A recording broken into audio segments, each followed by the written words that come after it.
Good morning, students. Today our topic is class 12th subject political science, part number first, chapter number 4th, Bharat के विदेश संबंध। तो आज इस चैप्टर में हम गुट निरपेक्षता के बारे में बात करेंगे। गुट निरपेक्षता का अर्थ, मुख्य उद्देश्य और आंदोलन के बारे में बात करेंगे। गुट निरपेक्षता का अर्थ है विभिन्न शक्ति गुटों से अलग रहते हुए प्रत्येक अंतर्राष्ट्रीय पर्सन का निर्णय गुट गुण दोनों के आधार पर करना। भारत के प्रथम प्रधानमंत्री श्री जवाहरलाल नेहरू गुट निरपेक्षता आंदोलन के संस्थापक सदस्य में से थे। प्रथम स्वतंत्रता प्राप्ति के बाद जवाहरलाल नेहरू ने संविधान सभा और कई अन्य स्थानों पर यह स्पष्ट रूप से कहा था कि भारत किसी भी शक्ति गुट में शामिल नहीं होगा, गुट निरपेक्षता की नीति का अनुसरण करेगा। परंतु नेहरू जी ने यह भी स्पष्ट कर दिया था कि गुट निरपेक्षता का अर्थ अंतर्राष्ट्रीय मामलों के प्रति उदासीनता नहीं है।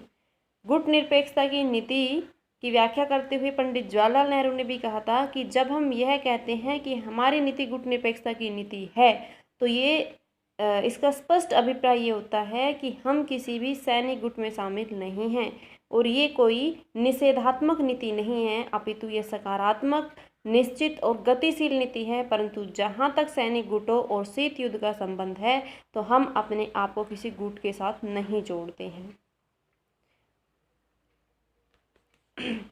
तो गुट निरपेक्षता क्या नहीं है? तो उपयुक्त जो हमने कुछ आपको ये डेफिनेशन के थ्रू जो बताया था, तो स्पष्ट करने के साथ साथ ये भी स्पष्ट कर देना है यहाँ आवश्यक है कि गुट निरपेक्षता क्या नहीं है। इस शब्द के लिए कोई विद्वान, विशेषकर पश्चिमी विद्वानों ने अन्य शब्दों से अलगाव और तटस्थता जैसे शब्दों का प्रयोग भी भ्रमित करने के लिए किया है, क्योंकि यहाँ ये स्पष्ट होता है कि ये शब्द गुट निरपेक्षता के अर्थ से मेल नहीं खाता। स्पष्टता हेतु इन शब्दों का अर्थ निम्न प्रकार से यहाँ पे बताया गया, जैसे अलगाववाद और तटस्थता। अलगाववाद अलग रहने की नीति, इसका अर्थ है अलगाववाद का। परंतु गुट निरपेक्षता का अर्थ केवल सैनिक संधियों तथा शीत युद्ध के से दूर रहना, न कि अंतर्राष्ट्रीय संबंधों को दूर रहना। अतः इन दोनों शब्दों को एक दूसरे के लिए प्रयोग करना अनुचित है। तटस्थता का अर्थ है कि युद्ध में संलग्न दो राज्यों के बीच तटस्थता रहने का निर्णय। अंतः युद्ध रत राष्ट्रों में किसी प्रकार का पक्ष न लेने के कारण ये एक नकारात्मक अवधारणा है। इसके विपरीत गुट निरपेक्षता का स्वरूप सकारात्मक होने के कारण किसी भी कार्य या युद्ध या संघर्ष या समस्या के गुण और दोष के आधार पर किसी भी पक्ष का समर्थन और सहयोग का निर्णय नहीं किया जा सकता है। भारत की गुट निरपेक्षता नीति के मुख्य तत्व यहाँ पे हैं कि ये एक स्वदेशी स्वतंत्र विदेश नीति है। यह सैनिक गठबंधनों का विरोध करती है। यह भारतीय क्षेत्र और अन्य गुट निरपेक्ष राज्यों में महाशक्तियों के सैनिक अड्डे बनाने का विरोध करती है। यह विश्व शांति की स्थापना में सहयोग देती है। इसका प्रमुख आधार सभी राष्ट्रों के साथ मित्रतापूर्ण व्यवहार करना है। यह साम्राज्यवाद, उपनिवेशवाद, रंग भेद अथवा जातिवाद का विरोध करती है।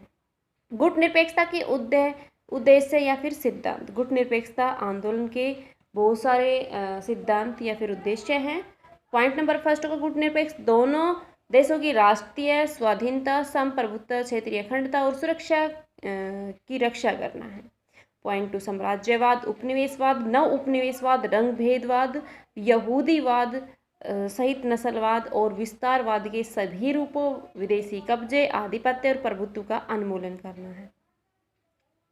पॉइंट थर्ड, औपनिवेशिक और पराय आधिपत्य तथा विदेशी कब्जे के खिलाफ संघर्ष कर रहे राष्ट्रीय मुक्ति आंदोलन का समर्थन करना। पॉइंट फोर्थ, अंतर्राष्ट्रीय शांति और सुरक्षा की रक्षा करना तथा तनाव में कमी की सार्वभौमिक प्रक्रिया को लागू करना। शास्त्रों की होड़, विशेष तौर से आणविक शास्त्रों की होड़ को समाप्त करना तथा कारगर अंतर्राष्ट्रीय नियंत्रण के अधीन आम और पूर्ण निशस्त्रीकरण हासिल करना। पॉइंट सिक्स, विकासशील देशों के विकास को तेज करने, विकसित करने और विकासशील देशों के बीच असमानता समाप्त करने तथा विकासशील देशों में गरीबी, भुखमरी, बीमारी, निरक्षरता को खत्म करने की दृष्टि से नई अंतर्राष्ट्रीय आर्थिक व्यवस्था को शीघ्र स्थापित करना।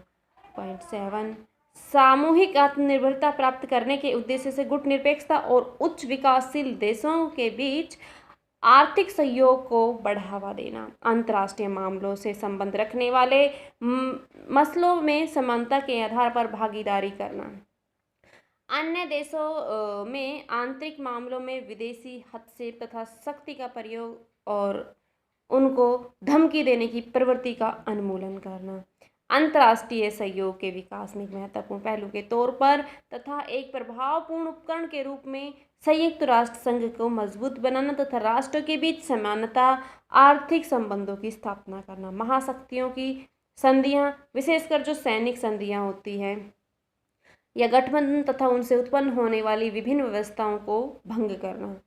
पॉइंट नंबर 12, गुटनिरपेक्षता के उद्देश्यों को हासिल करने की दृष्टि से गुटनिरपेक्ष देशों के बीच एकता, एकजुटता, सहयोग को बढ़ावा देना और इस प्रकार गुटनिरपेक्षता अनिवार्य चरित्र को संरक्षित करना आदि।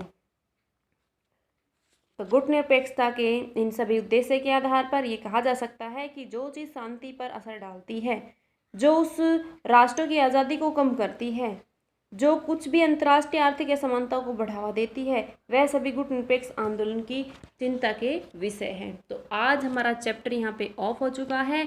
तो ये जो क्वेश्चन था ये आपको क्लियर कर लेना है यहीं पे, और नेक्स्ट डे से नेक्स्ट वीडियो से हम नेक्स्ट चैप्टर करेंगे।